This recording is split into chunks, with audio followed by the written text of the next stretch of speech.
আলামিন বললেন,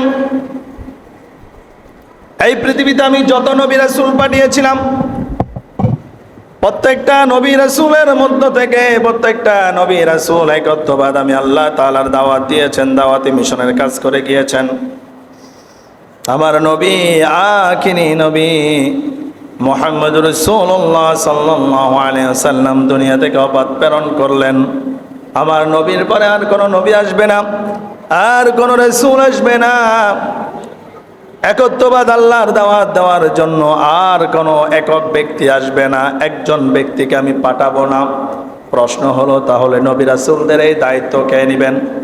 এজন্য আল্লাহ তাআলা কালামে পাকের মধ্যে ইরশাদ করেন, কুনতুম খায়রা উম্মাতিন উখরিজাত লিন-নাস। আল্লাহ তাআলা বলেন, নবী আপনার যে উম্মত, এই উম্মতরা হচ্ছে খায়রুল উম্মাহ, ওই উম্মতরা হচ্ছে সর্বশ্রেষ্ঠ জাতি, সর্বশ্রেষ্ঠ উম্মত। আওয়াজ করে বলেন আল্লাহু আকবার।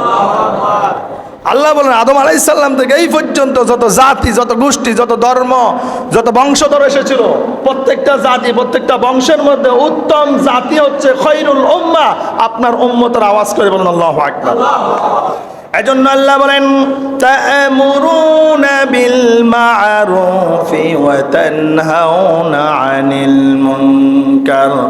আর নবীদের এই দায়িত্ব আমি আপনার উম্মতদের হাতে তুলে দিলাম। আল্লাহু আকবার। তা'মুরুনা বিল মা'রুফি ওয়া তানহাউনা আনিল মুনকার। তোমরা সৎ কাজের আদেশ করবা, অসৎ কাজে তোমরা বাধা দিবা, অসৎ কাজে তোমরা নিষেধাজ্ঞা করবা। কি করবা? নিষেধাজ্ঞা করবা। সৎ কাজের মধ্যে আদেশ দিতে হবে, সৎ কাজের মধ্যে আদেশ করতে হবে। আর এই সৎ কাজ শুরু করতে হবে আমার থেকে, আপনার নিজ থেকে, আপনার পরিবার থেকে, সমাজ থেকে। জোরে বলুন ঠিক না বেঠিক? ব্যক্তি যদি ঠিক হয়ে যায়, পরিবার যদি ঠিক হয়ে যায়, সমাজ যদি ঠিক হয়ে যায়, দেশ কি আর উল্টা থাকবে? কথা বল না, দেশ তো এমনি ঠিক হয়ে যাবে। এজন্য সৎ কাজের আদেশ আগে নিজের থেকে শুরু করতে হবে। নিজের থেকে শুরু করার জন্য এক নম্বর নিজেকে নামাজ পড়া লাগবে, মানুষের সাথে অন্তরঙ্গ সম্পর্ক বজায় রাখতে হবে, মানুষের প্রতি জুলুম করা যাবে না, কষ্ট দেওয়া যাবে না, সম্পদকে লুটপাট করে খাওয়া যাবে না, অন্যের হক নষ্ট করা যাবে না। আর সালামের মাধ্যমে একে অন্যের সাথে সম্পর্ক বৃদ্ধি করার দরকার আছে না নাই?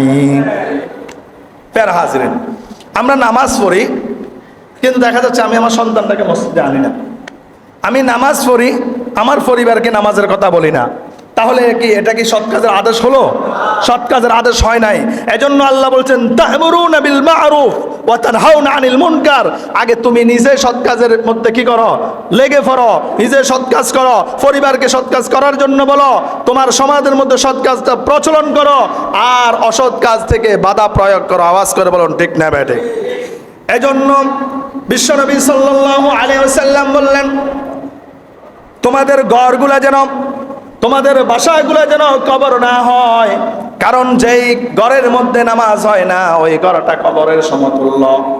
বিকজ কারণ হলো কবরের মধ্যে ইবাদত করা যায় না, কবরের মধ্যে নামাজ পড়া যায় না, কোরআন তেলাওয়াত করা যায় না, কোনো ইবাদত বন্দেগী করা যায় না। আর যে ঘরের মধ্যে, যে বাসার মধ্যে নামাজ নাই, কোরআন তেলাওয়াত নাই, ইবাদত বন্দেগী নাই, ওই ঘরটা কবরের সমতুল্য। কে বলেছেন? মুহাম্মদ সাল্লাল্লাহু আলাইহি সাল্লাম বলেছেন। এজন্য আমি নামাজ পড়লাম, মসজিদে এসে আমার পরিবার নামাজ পড়ে না, আমার মেয়ে নামাজ পড়ে না, বিবি নামাজ পড়ে না, মা নামাজ পড়ে না, বোন নামাজ পড়ে না, তাহলে আমার ঘরটা কবরের সমতুল্য। জোরে বলুন ঠিক না বেঠিক? এজন্য নিজেরা নামাজ পড়বেন, ছেলে সন্তান যারা আছে তাদেরকে মসজিদে নিয়ে আসবেন, মসজিদে হাতে ধরে তারা নিয়ে আসবেন। আর মেয়ে যারা আছে, মা যারা আছে, স্ত্রী পরিবার পরিজন অর্থাৎ মহিলা যারা আছে, তাদেরকে আদেশ দিবেন ঘরের মধ্যে নামাজ পড়ার জন্য। জোরে বলুন ঠিক না বেঠিক?